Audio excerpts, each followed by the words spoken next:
Bienvenidas todas y todos, les damos un cordial saludo a todos nuestros morenistas de todo el país. Vamos arrancando este jueves La Moreniza, el podcast de la transformación. Hay muchas cosas de qué platicar, de qué hablar, nos acompañan el día de hoy. Primero presentamos a Xóchitl Bravo, ella es nuestra queridísima diputada local y coordinadora del grupo parlamentario aquí en la Ciudad de México, de Morena, así que nos da muchísimo gusto que estés aquí. Muchas gracias, querida presidenta, por la invitación. Muchas cosas pasando en la Ciudad de México, de las cuales tenemos que platicar. Nos acompaña también nuestro periodista Vicente Serrano, youtuber y periodista de Sin Censura, que es bastante conocido por todas y todos nosotros. Muchas gracias por la invitación y me da gusto compartir la mesa de La Moreniza. Eso. Y nos acompaña también el diputado federal y vocero de los diputados, Arturo Ávila. Mucho gusto, gracias por la invitación, presidente, con el gusto de estar con los compañeros y compañeras, por supuesto. Así que arrancamos este programa. Primero queremos platicar acerca del tema de la gentrificación. Un tema que no solo tiene que ver, por supuesto, con la Ciudad de México y con México, sino que es un fenómeno que se está viviendo en varias ciudades del mundo y que tienen que ver con este fenómeno, incluso más se profundiza con el tema de la pandemia, con estos nómadas digitales, con las plataformas de Airbnb o de estos nómadas digitales que ya vienen a distintas ciudades a trabajar a distancia. Y entonces sucede que empieza a generarse, pues digamos, un fenómeno en el cual se empiezan a desplazar a aquellas personas que eran locales y vivían en ciertos lugares porque suben los precios, suben las rentas y hay un fenómeno de desplazamiento, ¿no? Entonces, ha habido varias cosas pasando en la ciudad, pero lo más importante y lo que nos gustaría platicar es cuál ha sido la propuesta de la jefa de gobierno, Clara Brugada. Hace apenas unos días saca una propuesta interesantísima para la ciudad. Entonces, si les parece bien, arrancamos con el tema de gentrificación y nos seguimos con los demás temas. Adelante, querida. Claro que sí. Pues primero decir que nuestra política pública social es humanista y que atendemos las causas que originan mucha de la desigualdad social, económica, de vivienda que hay en esta ciudad, que el tema de la gentrificación es un fenómeno multifactorial. O sea, hablar de gentrificación no es hablar solamente de un tema aislado. Hay que hablar del tema económico, hay que hablar del tema de desplazamiento por razones económicas en distintos espacios de la ciudad. Hay que hablar también de la identidad que hay en las colonias, en los pueblos, en los barrios. Hay que hablar de todo lo que necesitamos transformar y cambiar para que nos podamos sentir a gusto, para que la calidad de vida en los espacios en donde estamos sea adecuada para todas y para todos. Y déjenme iniciar diciendo que no es los unos contra los otros. O sea, la política pública social tiene que ver con buscar puntos de encuentro donde todas y todos nos podamos sentir representados, donde todas y todos podamos estar opinando. Y es así como la jefa de gobierno hace unos días emite un bando 1. Este bando 1 no tiene que ver con atender una causa, es atender todas las causas. Obviamente implica también legislación. Y quisiera empezar diciendo que en estos bandos, por ejemplo, en el punto número 1, que ya lo legislamos en el Congreso de la Ciudad, en el Código Civil, tiene que ver con que la renta no suba más allá de la inflación. Ya está. Ya lo hicimos, ya se plasmó en el Código Civil. Hoy lo que necesitamos hacer es el cómo. Ya está el qué. Ahora el cómo es lo que sigue. Ese es el primer punto del bando 1. Eso, a ver, nomás recordar, entonces, entiendo que cuando, digamos, antes de que entrara nuestra querida Clara, estaba Martí, se hace esta propuesta, sí. se legisla y se dice, en esta ciudad tú no puedes aumentar la renta por encima de la inflación. Efectivamente. Y queda establecido en el código. Así es. Ahora, implementarlo es otro tema, es decir, que se cumpla. Claro, ¿no? Implementarlo tiene que ver ahora dentro de estas propuestas del bando 1 de la jefa de gobierno es el cómo. El cómo tiene que ver con tener una ley de rentas asequibles. Okay. Una ley donde les digamos a todos cuál es el tope, hasta dónde sí y hasta dónde no.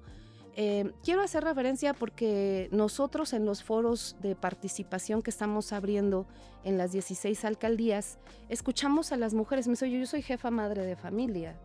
O sea, yo trabajo para educar, para vestir, para que mis hijos tengan una mejor calidad de vida. ¿Y cómo le hacemos ahora para que la renta no sea más grande de lo que yo estoy ganando? Entonces, la ley de rentas asequibles tiene que ver con eso, con regular por qué no deben de aumentar las rentas para sectores prioritarios. Pero también, ¿y si pasa, dónde lo denunciamos? Claro. ¿A dónde vamos? Ujú. ¿Quién nos ayuda? ¿Quién nos dice, oye, pues tú puedes denunciar acá? Y viene la otra propuesta, que tiene que ver con este espacio en donde se va a poder dirimir cualquier controversia entre los arrendatarios, pero también entre los que rentamos. Ok. ¿No? O sea, me están aumentando la renta por encima de la Así es. inflación, toco esta puerta. Exactamente. Y para eso, pues también hay un espacio que se va a abrir que se llama el Observatorio de Suelo y Vivienda. En este observatorio donde van a participar también diversas personas que son intelectuales, que son expertos, pero también de la sociedad civil, van a estar revisando cómo se comporta esta renta en toda la ciudad. Entonces, me parece que este bando que la jefa de gobierno está emitiendo, pues tiene que ver con eso, con equilibrar.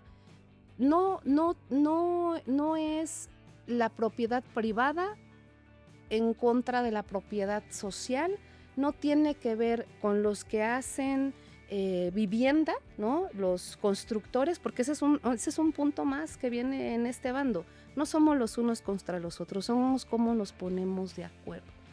Y en esta parte del bando se han creado muchos foros de participación desde el gobierno de la ciudad, que ahorita están atendiendo específicamente a otro punto del bando, ¿no? Que tiene que ver con las zonas de alta tensión. Las zonas de alta tensión son aquellas zonas donde obviamente el poder, el nivel adquisitivo de las viviendas es muy grande y entonces se empiezan a desplazar. ¿En dónde están concentradas? En Cuauhtémoc, en Miguel Hidalgo y en Benito Juárez específicamente. Este plan maestro tiene que ver con regular, con recuperar, con cuidar la identidad de estos espacios que además son llenos de cultura, de estructuras inmensas, preciosas, hermosas. Entonces, también una propuesta de este bando es ábranse las mesas de diálogo con las personas que hacen vivienda, ábranse las mesas de diálogo también con las personas que tienen Airbnb o plataformas digitales donde se rentan las viviendas, ábrase el diálogo también con los colectivos culturales, con las asociaciones civiles.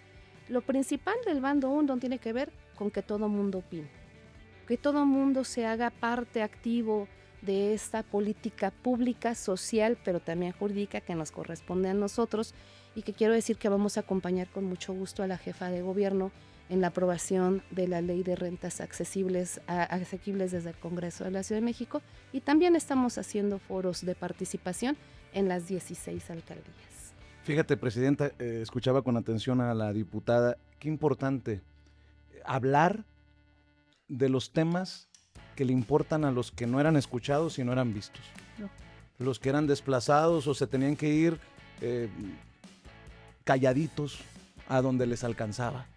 Y esto solamente se puede conseguir desde el movimiento de transformación, porque invariablemente nos tiene que llevar este tema a los salvajes que se han beneficiado de todas estas prácticas alucinantes que pues han llevado a los más pobres a irse, a dejar sus colonias, sus cuadras, sus barrios y esto de primero los pobres aquí está perfectamente claro. Los pobres son los que sufren y los pobres son los que tienen que ser escuchados y qué bueno que se les se le abren los micrófonos a todos los bandos, a todos los involucrados, ¿no? Pero sobre todo a los que no habían sido escuchados para ver cómo se atiende de mejor manera desde una perspectiva social y no de una visión empresarial, porque esto ha sido empresarialmente jugoso sobre todo para los pintados de azul y blanco, ¿no? Y además, a ver, algo que me parece bien importante es que contrasta perfectamente bien cómo son ellos, cuando me refiero a ellos, me refiero a los azules, a los del PAN, y cómo gobernamos nosotras y nosotros. Cuando viene el tema de la marcha por la gentrificación, uno de los temas que la oposición decía por doquier, específicamente la presidenta del PAN en la Ciudad de México, era que nuestra presidenta Claudia Sheinbaum era responsable, porque en algún momento determinado le había abierto la puerta a las plataformas digitales. Fíjate la simpleza del análisis de un tema que además es exógeno porque está sucediendo en varias ciudades del mundo, que inició desde los años 90 y que ha tenido sin duda un comportamiento que va creciendo con estas ciudades. Y fíjate también la respuesta que tiene el gobierno de la Ciudad de México. No solamente propone un bando con 14 puntos muy claro, sino que involucra a los colectivos urbanos, involucra a los grupos de personas desplazadas, involucra a los arrendadores, a los comercializadores, abre foros de participación y demuestra claramente cuál es el sello de gobernar una ciudad con la transformación. Una diferencia abismal entre lo que ellos se harían, que seguramente estarían perdidos en la banalidad, y si no, pregúntenle a la alcaldesa de la Cuauhtémoc, y lo que haríamos nosotros, ¿no? Un proyecto de una política pública muy clara que además no tiene precedente en el mundo, ¿eh? O sea, es la primera vez que se va a aprobar una legislación que tenga topes en las rentas en las ciudades y en las capitales donde tenemos el fenómeno de la gentrificación. Así es que desde aquí, sin duda, ¿no? Una felicitación a la jefa de gobierno, a Clara Brugada, que está haciendo las cosas de forma correcta y que además lo está haciendo con una velocidad muy importante, poniendo el ejemplo no solamente en el país, sino que en todo el mundo, y por supuesto a nuestras diputadas y a nuestros diputados de la Ciudad de México. Pero además, fíjate que algo muy interesante es que no tiene que ver solamente con el discurso, sino también con los hechos, con lo que ya está pasando, con lo que estamos viviendo en esta ciudad, en nuestra Ciudad de México. Y, por ejemplo, también algo importante que se tiene que visualizar son los pequeños negocios. ¿Qué pasa con los negocios que están inmersos en los espacios que se están gentrificando? Con las papelerías, con las panaderías históricas de muchos años que están siendo desplazados también, ¿no? Donde una de las propuestas de este mando es vamos a fortalecerles, vamos a ayudarles para que no dejen de existir. Y otra cosa más, en Iztapalapa, de donde es nuestra jefa de gobierno, Mercomuna, hoy te es trasladado a toda la ciudad. Y eso ayuda a fortalecer también los mercados públicos que son identitarios y que es en donde tenemos que buscar que no les vayan a construir plazas comerciales al lado, ¿no? Donde no vayan a poner oxxos y que pues la competencia no sea leal en los términos de venta. Entonces, también algo muy importante que yo quiero rescatar de este bando son palabras, son temas que tienen que ver, sí, con la inclusión de la gente, ¿no? Que es el arraigo comunitario. Eso. ¿Cómo te identificas tú en tu comunidad? Te sientas orgulloso de donde eres, ¿no? No, por supuesto. Que defiendas tu colonia, Y además de forma organizada, yo les quiero compartir que ahora que hemos estado en los foros en las alcaldías, las voces de los jóvenes y de las personas dicen, vamos a autoorganizarnos, vamos a defender el espacio en donde estamos. Entonces yo creo que sí son varios hechos ya que se están llevando a cabo hoy en esta ciudad y me parece fundamental y llamamos de este espacio a que todas y todos nos involucremos. Nosotros tenemos una premisa en el Congreso y decimos legislar no se hace desde el escritorio, legislar se hace escuchando todas las voces, recogiendo todo lo que se dice y construyendo productos legislativos donde todas y todos nos podamos sentir representados. Y desde mi trinchera de la comunicación también estar al pendiente de la cobertura que se hace de estos esfuerzos, porque ya sabemos que son muy cínicos algunos, que van a querer ponerse del lado de la gente, esos que han ido en contra precisamente de la gente de a pie. Ni modo que vayan a salir hoy los que han defendido al cártel inmobiliario a decir, pobrecita de nuestra gente que está siendo desplazada, ¿no? Claro. Por eso hay que estar al pendiente de qué se cuenta y cómo se cuenta para que quede claro en todos lados de qué se trata. de qué está en juego. Está en juego también eso, la identidad de la ciudad abajo, en las cuadras, en las colonias, y es doloroso, me imagino, doloroso, como migrante, por ejemplo, lo digo, ¿no? Que te tienes que ir de tu barrio, de tu colonia. Pues hay gente que está migrando también en la Ciudad de México forzada, precisamente por esto que ya es impagable y generado por estos... saben muy bien de eso del cártel inmobiliario, ¿no? De todos estos, ¿no? Pero aprovechando el tema, esto del cártel inmobiliario, se presenta una propuesta de abrir, entendemos, una comisión, Arturo. A ver, platícanos cómo está este asunto. Sí, la realidad es que hay una serie de denuncias desde hace mucho tiempo, sobre todo concentradas en la delegación Benito Juárez. Okay. Denuncias de actos de corrupción, de conductas delictivas, que además no solamente forman parte de la gestión del presidente de Acción Nacional, de Jorge Romero, sino del actual alcalde, del que fue sucesor también de Jorge Romero, y una serie de factores que sin duda dan indicios de una serie de conductas verdaderamente graves que sucedieron. Nosotros empezamos a recibir información en la Cámara de Diputados, información de empresas extorsionadas, de exfuncionarios públicos con datos verdaderamente delicados de lo que sucedió dentro de la alcaldía Benito Juárez, y decidimos iniciar con una comisión investigadora del cártel inmobiliario. Presentamos un punto de acuerdo para que en el periodo ordinario tengamos una comisión integrada por 15 diputadas y diputados y que en 180 días máximo tengamos ya un resultado de un reporte que podamos entregar a las autoridades judiciales en su caso, a las autoridades también ministeriales en su caso, y por supuesto buscar responsabilidades políticas. Y no se imaginan la cantidad de personas que se han venido acercando a la Cámara de Diputados a darnos información sorprendente. Fíjate, desde datos que hablan de una inundación que provocaron en la alcaldía para que todos los documentos que podía tener la fiscalía se perdieron. Sí. Se perdieron. No me digas. O sea, estamos hablando de la simulación de una inundación. Curiosamente sucedió cuando iniciaron las carpetas de investigación. Cuidado con el tono, Arturo, no vayas a hacer llorar a los Taboada y a todos estos, porque se sienten muy aludidos personalmente, ¿no? Oye, estamos hablando de traspasos y transferencias que alcanzan, de acuerdo a los datos que hemos recibido, 350 millones de pesos de personajes que están ligados y cercanos a Jorge Romero. Ya hay procesados, o sea, porque la oposición ha dicho, y Jorge Romero se ve que este tema le duele, pero en serio, salió rápidamente a decir que era una cortina de humo. Perdón, ¿cuál cortina de humo? Ya la jefa de gobierno hace unos días, a través de la fiscalía, anunció que hay 22 carpetas de investigación abiertas, que involucran no solamente el periodo de gestión de 2015-2018, el periodo de Jorge Romero también. Hay gente procesada, hay 55 carpetas que fueron parte de este negocio. Hoy me buscó una persona que me pidió no revelar su identidad todavía, porque quiere formar parte de esta investigación.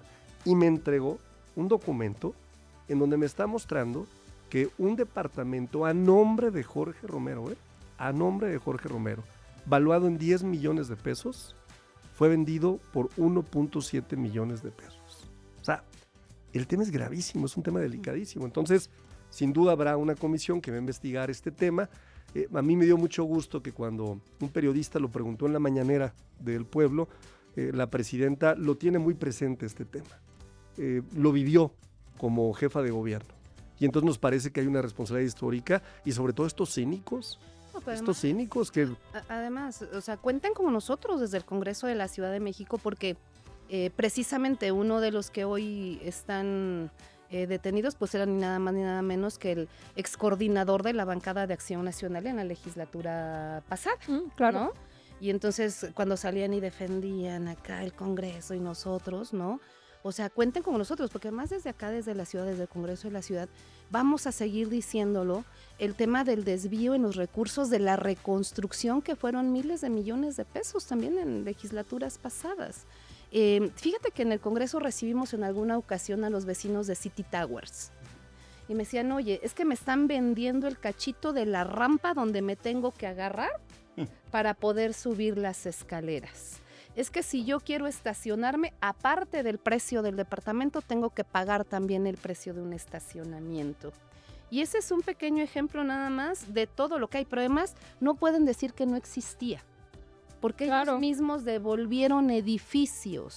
Los que están involucrados en el cártel inmobiliario devolvieron edificios en diversas alcaldías, que es parte del daño que se ha hecho a la gente. Pero lo más importante es que los afectados y las afectadas son los ciudadanos, porque les vendieron algo que hoy no pueden ser propietarios, porque son excedentes de pisos. Entonces está documentado, pero también ya con denuncias previas, ¿no? Está el tema político, pero también recuerdo cuando teníamos nuestros estudios de Sin Censura, ahí precisamente en la Benito Juárez, que se acercaron vecinos y que señalan que esta corrupción del cártel inmobiliario ha costado vidas. Claro. Ha costado vidas, o sea, no estamos ante cualquier cosa. Por eso les duele cuando la presidenta de México, con el 80% de respaldo popular, les dice, el líder del cártel inmobiliario. ¡Wow! Duele mucho. Bueno, hasta los que defienden a los indefendibles ya dicen, no, mejor que se vayan, ¿no? Estaba en un segmento de Atypical TV. Ah, sí, ellos mismos, ¿no? Diciendo. Oye, el saco de pus, Javier Lozano, ¿qué le recomiendas a Jorge Romero?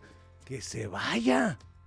Pues no, y como hemos dicho, a ver, lo importante es que se investigue, ¿no? Claro. O sea, nadie está exento de que haya una investigación, que se sepa bien. ¿Sí? Si hay tantos elementos, bueno, pues una investigación, que se conozca absolutamente todo, qué fue lo que sucedió, cuándo, en épocas de quiénes, que se investigue.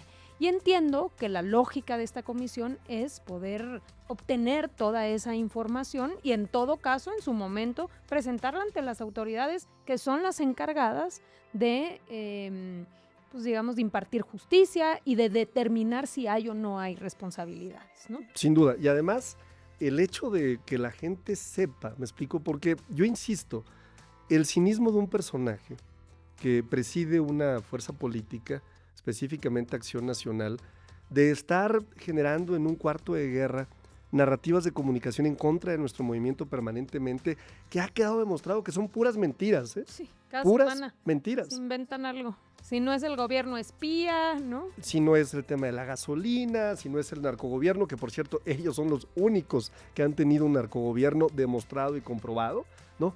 Que estos cuates también sean responsables de uno de los hechos que podría ser el escándalo de corrupción más importante de los últimos años, ¿eh? No es menor lo que se vivió en la Ciudad de México con estos personajes. ¿Se vivió o se sigue viviendo? Bueno, y se sigue viviendo. Hay datos de que se sigue viviendo. Es más, acabas de tocar un buen punto.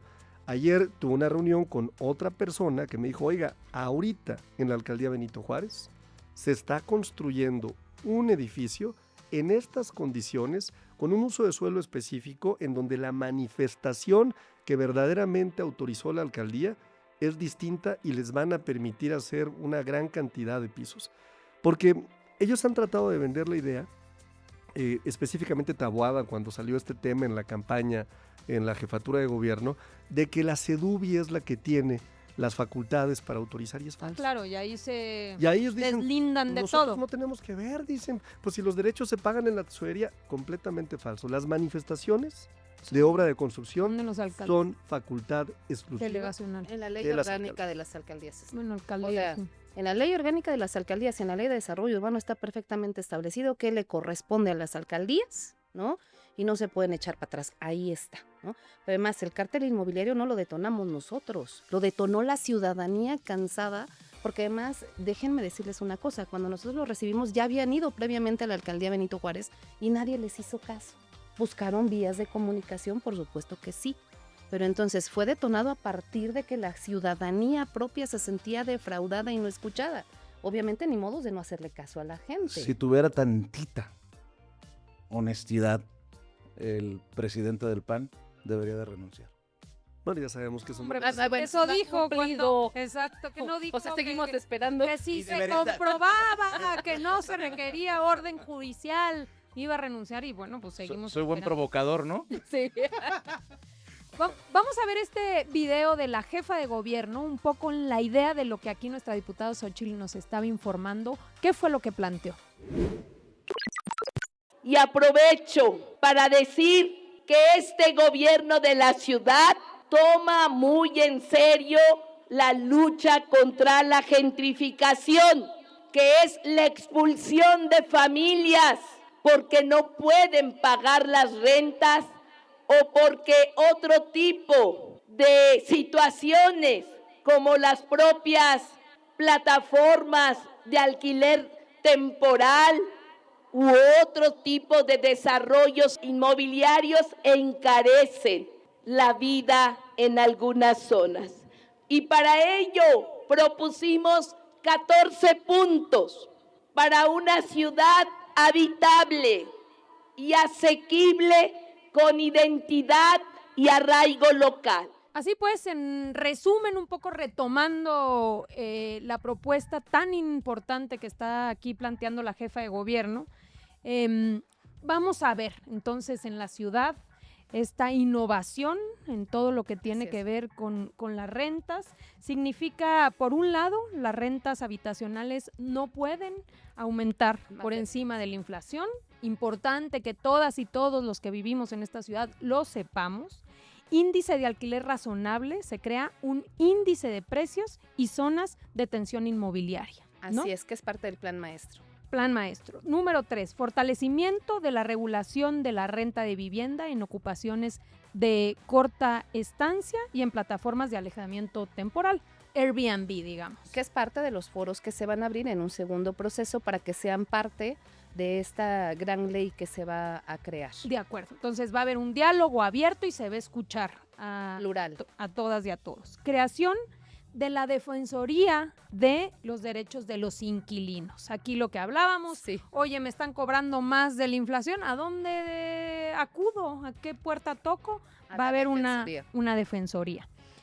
Presentación de la propuesta de la Ley de Rentas Justas y Asequibles, ¿no? Sí, la vamos a legislar en el Congreso con mucho gusto, pero además que vamos a ser la única ciudad que vamos a tener una ley de rentas asequibles. Y fue precedente para el mundo, ¿eh? Sí, Sin duda. claro. Pero además lo más importante es que va a ser nutrida desde la propia ciudadanía. Una cosa importantísima que tiene que venir aparejada es el impulso a la vivienda social, ¿no? Priorizando la producción de vivienda pública en esta ciudad. En la ciudad, pero también en las zonas que están delimitadas en el plan maestro.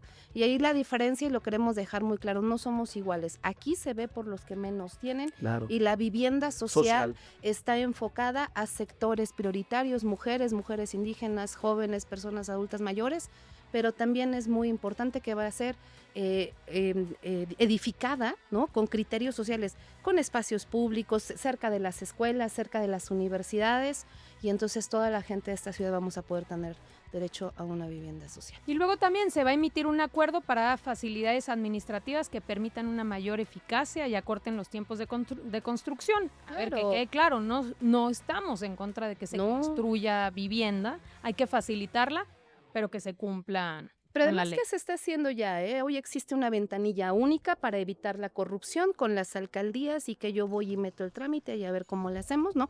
Hoy existe una ventanilla única donde está en la Secretaría de Planeación, donde se va a vigilar que nadie esté por encima de la ley. La ampliación y el impulso al programa de vivienda pública en renta para sectores prioritarios, un poco en la misma lógica de la ley del Infonavit. Efectivamente, ¿no? Y además también decir que un poco, por eso empecé diciendo que atendíamos las causas.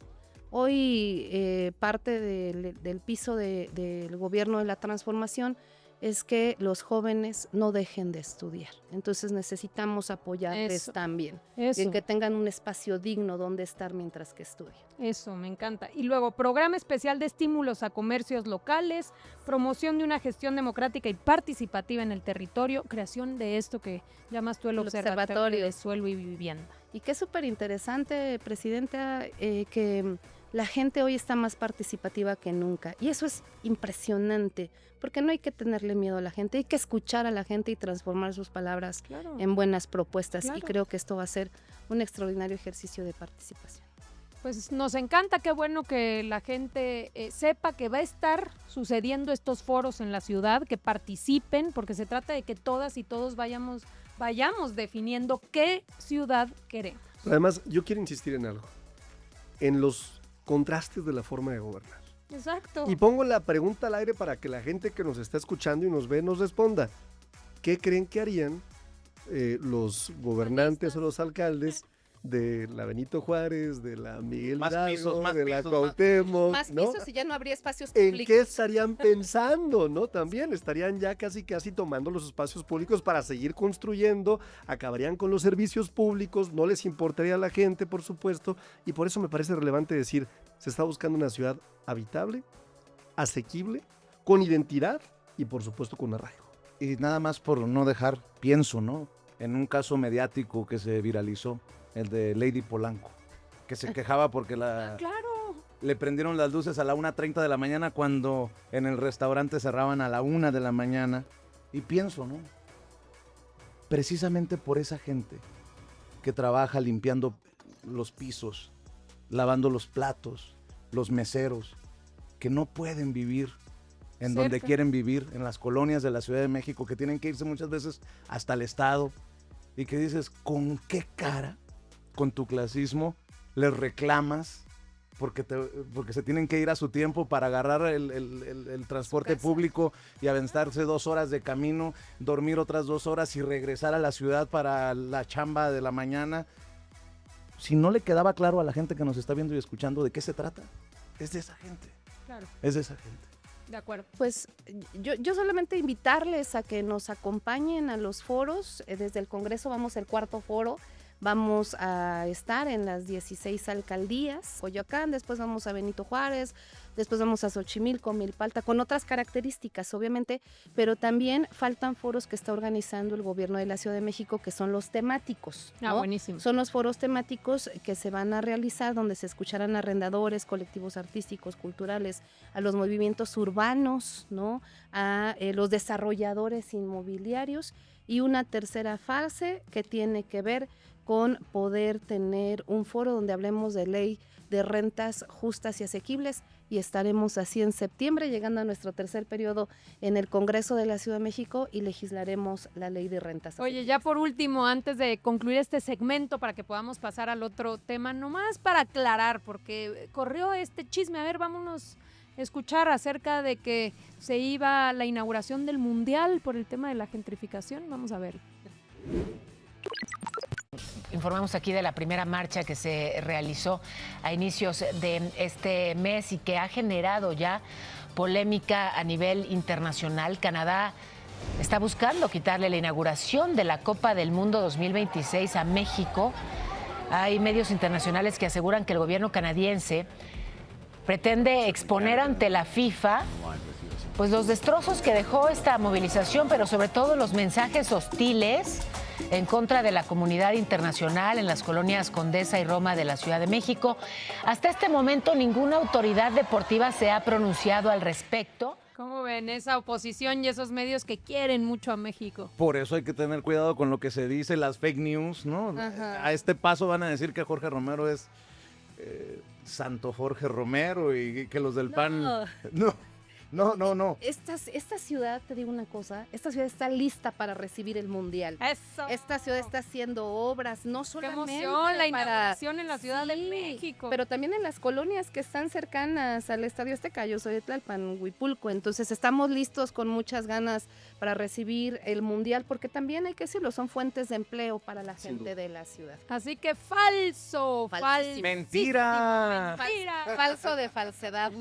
Como en el detector de mentiras. Aquí se va a vivir la inauguración del Así Mundial en esta extraordinaria ciudad. Pues muy bien, aquí cerramos este segmento, pero vamos a continuar con el tema de todo lo municipal, platicándoles un poquito acerca de uno de los temas que fueron aprobados en el Consejo Nacional de Morena. Hemos hablado en otros programas sobre la parte organizativa, pero nos interesa hablar sobre el proyecto municipalista. Una de las decisiones que se tomaron es necesitamos fortalecer la identidad de Morena en los gobiernos municipales, en las alcaldías, en el caso de la Ciudad de México. Que cuando uno llegue sepa perfectamente que se trata de un gobierno de Morena, que ese sello sea evidente. Y como siempre, nuestra identidad y nuestro sello tiene que ver con atender las necesidades elementales de nuestra población, reducir las desigualdades, reducir la pobreza y atender las necesidades elementales. En ese sentido y en ese orden de ideas, se aprobó en el Consejo que todas y todos nuestros alcaldes y presidentes municipales, antes de proponer o de establecer nuevas prioridades que pudiesen ser, pues, poner una fuente con muchas luces para los niños en la noche, que podemos atender de forma prioritaria aquello que la gente está pidiendo a gritos se atienda en sus municipios. ¿Qué es qué? Agua, drenaje, alumbrado público, bacheo y basura. Muchas veces sucede que nuestros presidentes municipales, no de Morena en general en este país, priorizan el recurso municipal, que es acotado, a otras cosas y no atienden esto que es una necesidad elemental, que no esté lleno de hoyos, que haya agua, que el drenaje sirva, que la basura se recoja. Entonces, esa es una de las decisiones. Segunda decisión fundamental es que todos nuestros presidentes y presidentas salgan por lo menos un día a la semana del Palacio Municipal y atiendan a la gente. De frente, no que manden a alguien, no, ellos personalmente, ellas, con sus equipos de trabajo que puedan atender a la ciudadanía y tener un buen sistema de gestión. No de que me pediste tal cosa, lo apunté en un papelito y quién sabe dónde quedó, sino que me pediste tal cosa. Esa petición se pudo trasladar al área correspondiente y empezamos a contar los días para ver quién atiende y cómo se atiende lo que la gente está requiriendo. Claro, yo quiero empezar diciendo que el recurso público asignado a las alcaldías, en el caso de la Ciudad de México, pero también a los órganos desconcentrados, al gobierno de la Ciudad de México, en el caso de la Ciudad de México, pues es recurso de la gente. Es recurso emanado de los impuestos de la gente, que a diferencia de los gobiernos anteriores, hoy sí se ocupa y llega a la gente en programas, en acciones de gobierno, en obras, en escuelas, en hospitales, en universidades. Pero lo otro, Presidenta, tiene toda la razón. Yo cuando camino les digo, no hay mejor asesor que la gente, que la ciudadanía, porque viven todos los días las necesidades, efectivamente, de que si hay una fuga de agua, de que si se necesita seguridad pública, bachear, repavimentar. Entonces me parece fundamental que nuestro movimiento no pierda la esencia de donde nosotros venimos. Que no se vayan con la finta, Claro. porque pasa de, hijo, es que lo de las baches y lo del drenaje no se ve, ¿no? A veces te da la tentación de decir, no, yo quiero dejar una gran obra para ser recordado sobre esta gran obra. Sí, pero mejor ser recordado como un gobierno que atendió baches, basura, por Dios. Fíjate, Presidenta, que yo que vivo en un pueblo mágico de Sonora, para mí es fundamental este tema, porque el éxito, así lo veo yo, del movimiento de transformación está allá abajo. Totalmente. Si no, la gente no ve palpable la transformación, el cambio, la diferencia entre lo que como gobernaba el PRI y el PAN a como está gobernando Morena, cuidado. Pero si hay ese compromiso y esa concientización de los presidentes municipales de tener cuidado, que cada paso que vas a dar está siendo vigilado por la gente, creo que iríamos por buen camino. Cuando leí lo de la escuela municipalista dije yo, ahí es, la gente, si se siente identificada, si se siente orgullosa porque al final son los compadres, los tíos, los hermanos, en un pueblo, el presidente municipal es el amigo de la escuela, con el que fuimos a la escuela. Así que yo aplaudo esta propuesta, porque creo que le va a hacer muy bien al movimiento de la transformación. Las quejas y los aplausos abajo están basados en cómo ven que avanza o no avanza el presidente municipal.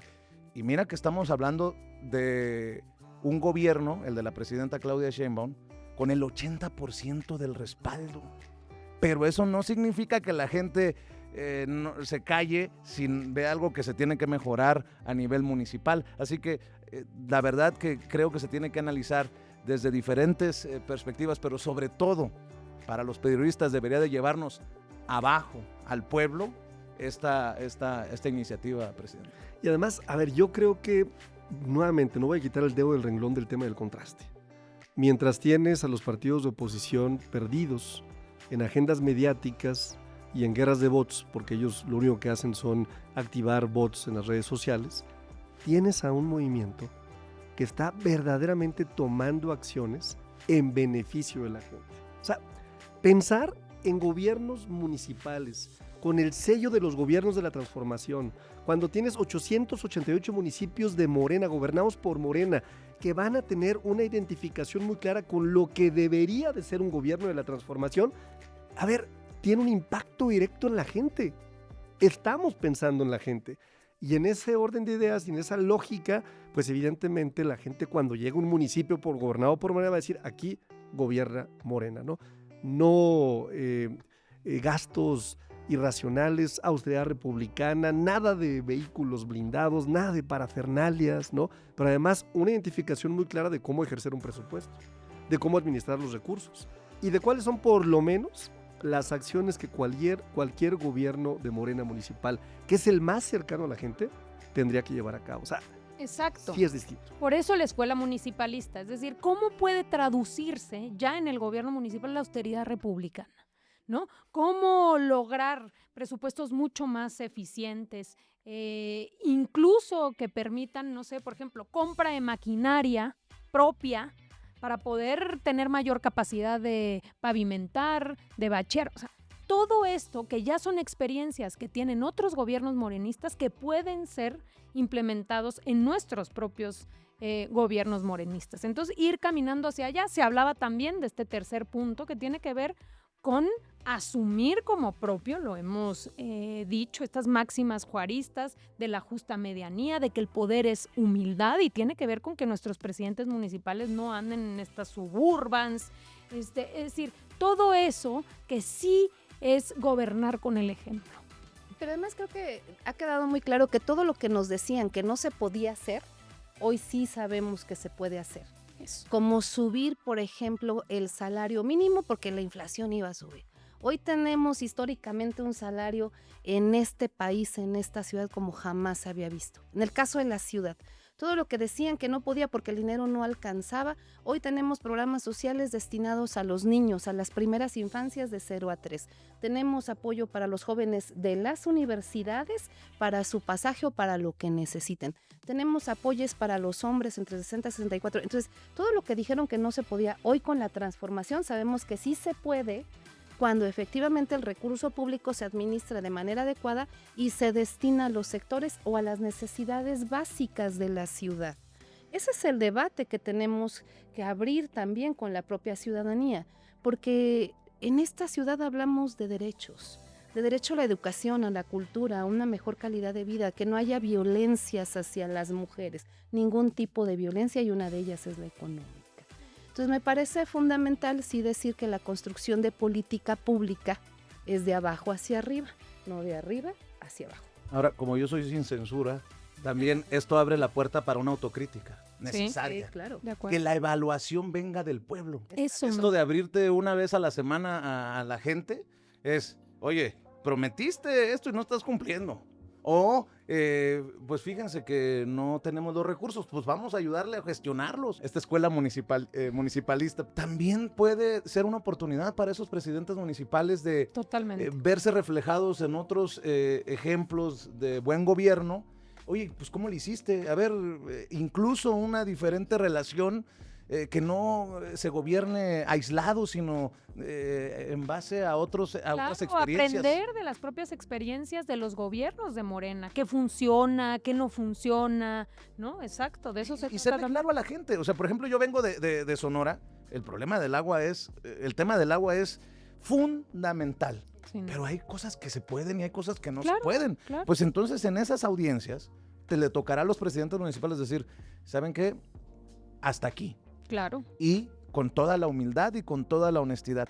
Y solamente así, creo yo, en lugares como Álamo, Sonora, donde tienen su casa, o en Navojoa, Sonora, en donde nació su servidor, o en Ciudad Obregón, en donde hay retos importantes, o en Hermosillo, en donde a veces tiran con lumbre, digo yo, por el calor que hace. Pudiéramos, en el momento en que se gobierne Hermosillo, por cierto, que espero que sea muy pronto, pudiéramos generar un mejor entendimiento de si se puede y se va a hacer de esta manera. No se puede, ¿por qué no se puede?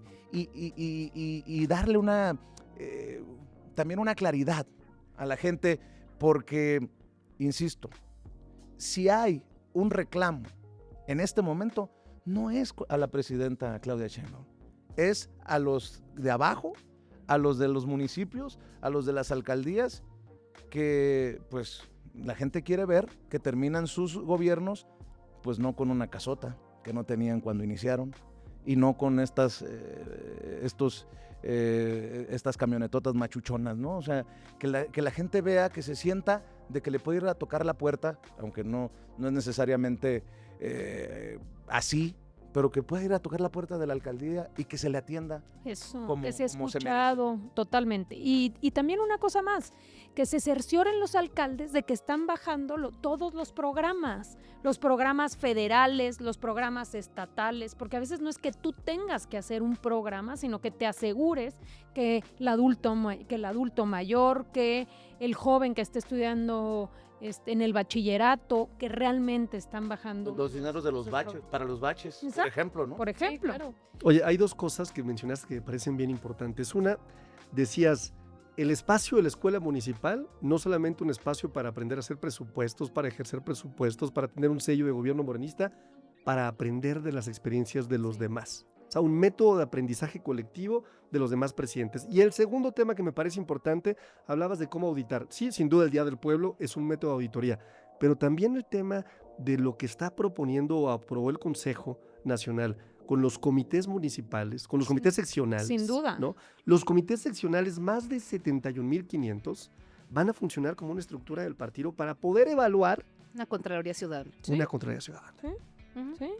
¿No? Porque, sí, claro, que si hiciste buen o mal gobierno, y también te considero o no te considero finalmente como partido para otra responsabilidad futura. Claro. Hiciste buen trabajo, no hiciste buen trabajo. Oye, no le cumpliste a la ciudadanía, como que ¿por qué vas a volver a ser candidato de nuestro partido? ¿Cierto? Claro. Y que sea la misma gente a través de nuestra propia organización hoy a nivel seccional quien pueda también pues tener esos ojos y evaluar, porque son los que viven ahí y son los que conocen de lo cotidiano. Oye, me escuchan, hay puertas abiertas, no hay puertas abiertas, ¿cuál es ese comportamiento? Entonces creo que estas dos propuestas del Consejo Nacional aquí se hermanan, digamos, se fortalecen una con la otra. Y además el derecho de la ciudadanía a tener una rendición de cuentas. Sí. Está en la ley. O sea, Claro. no es una concesión, es un derecho de la Ujú. gente. Y aprovecho para que también nos incluyan a los legisladores a esta escuela, que también es importante porque hay que legislar con perspectiva social. Eso, bueno, vamos al último segmento, lo mejor, lo peor y lo más ridículo de la semana en las redes sociales. Vamos viendo lo mejor. Les propongo que nos quedemos aquí en asamblea permanente hasta que resuelva el tribunal, que permanezcamos aquí día y noche hasta que se cuenten los votos. Les aseguro que no será en vano nuestro esfuerzo y nuestro sacrificio. Toda nuestra actuación se sujetará a la idea de la resistencia civil pacífica en el marco de la no violencia. Les informo que yo también viviré en este sitio mientras estemos en asamblea permanente.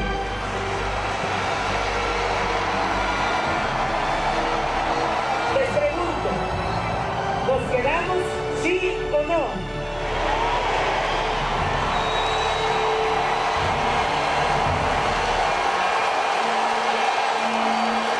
Nos quedamos.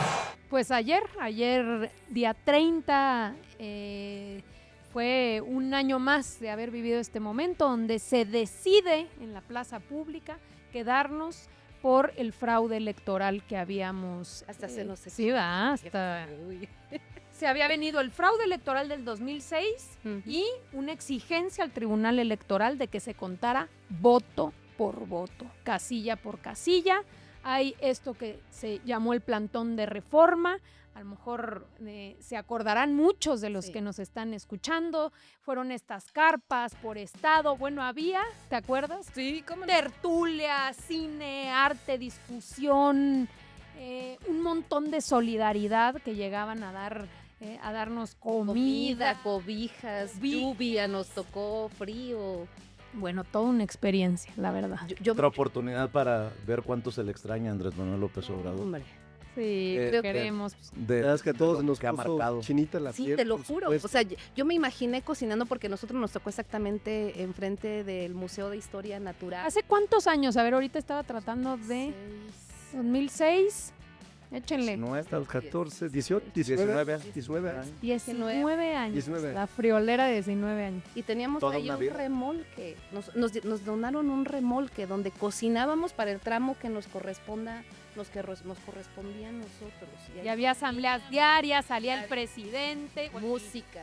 ¿Te acuerdas? No, Había- sí, Y también, Bien. no hay que dejar de mencionar que fue el origen de uno de los peores gobiernos que hemos tenido, ¿no?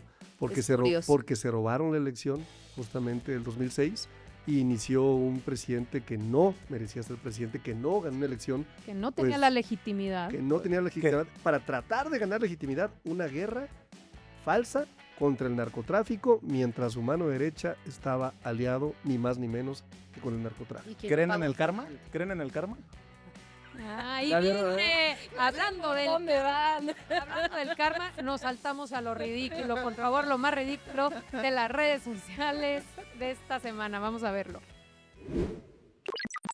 Al interior del conjunto cultural Los Pinos, W Radio se dio cita en este lugar para saber qué fue lo que pasó con la estatua. De acuerdo con Laura García, de la oficina de la dirección del Complejo Cultural Los Pinos, la efigie de Felipe Calderón fue derribada por un árbol que cayó debido a las intensas lluvias que se registraron el pasado viernes. Esto fue constatado por este reportero a través de las imágenes de un teléfono celular de uno de los trabajadores que realizó las tareas de remoción. Sin embargo, estas no pudieron ser compartidas porque no le autorizaron hacerlo. ¿Cómo ven? A ver, la madre naturaleza es sabia. O sea, qué coincidencia, ¿no? Que un árbol se caiga. ¡Chairo! No, la naturaleza. Dicen que no se cayó, nada más iba de ladito. Por eso. La canción dice, Entendió el que entendió. Pues ahí está. Y finalmente lo peor de las redes sociales en la última semana. Vamos a verlo. A usted misma, Presidenta, se lo digo. Sobre usted no pesa ninguna acusación de este tipo. Yo soy el primero en reconocerlo. Entonces las y los mexicanos le pedimos que no le permita a ningún gobernante de ningún partido aliarse con el crimen organizado. En este tema todas y todos debemos de unir fuerzas para acabar con el peor cáncer que hemos tenido como sociedad. En el PAN ya lo hemos dicho, habremos de proponer cadena perpetua para todos los funcionarios públicos aliados con el crimen. Veamos qué opina Morena. Y a ti, mexicana y mexicano libre que nos escuchas, yo quiero que sepas que por más que pretendan intimidarnos, según ellos, en Acción Nacional habemos mujeres y hombres a los que nunca nos van a callar. Se venga lo que se venga. Jamás nos habrán de intimidar ni dejaremos de hacer nuestro trabajo de denunciar todas las conductas ilícitas durante este gobierno. Ahí le cortamos porque creo que dura como 18 minutos el mensaje. científicos, ¿no? Porque luego dicen que son perseguidos políticos. Nos quieren callar. Sí, No, pobres. allá en Sonora usamos mucho eso de que hay que ser coches pero no tan trompudos. Oye, con mucho respeto para un gran actor histórico, cada que yo veo a Jorge Romero, como me acuerdo de Clavillazo, cuando dice nunca, ¿no? Digo, Cadena perpetua. pero es cierto, ¿no? Si hablamos de cadena perpetua, pues el chiste se cuenta solo, ¿no? Claro. El primero que tendría que tener cadena perpetua sería Felipe Calderón. Hablando de...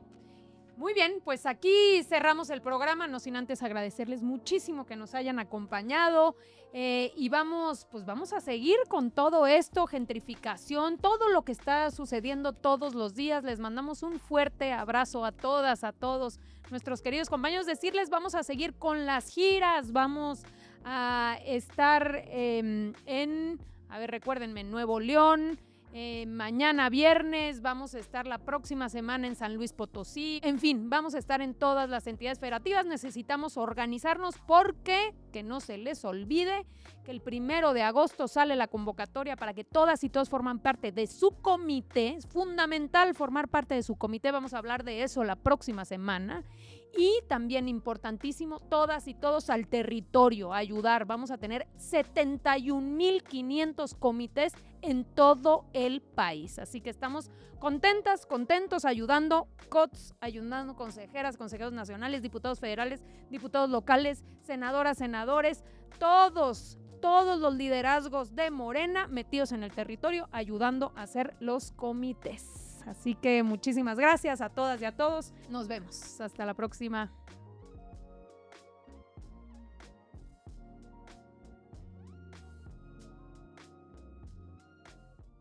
Morena. Morena. Morena, la esperanza de México.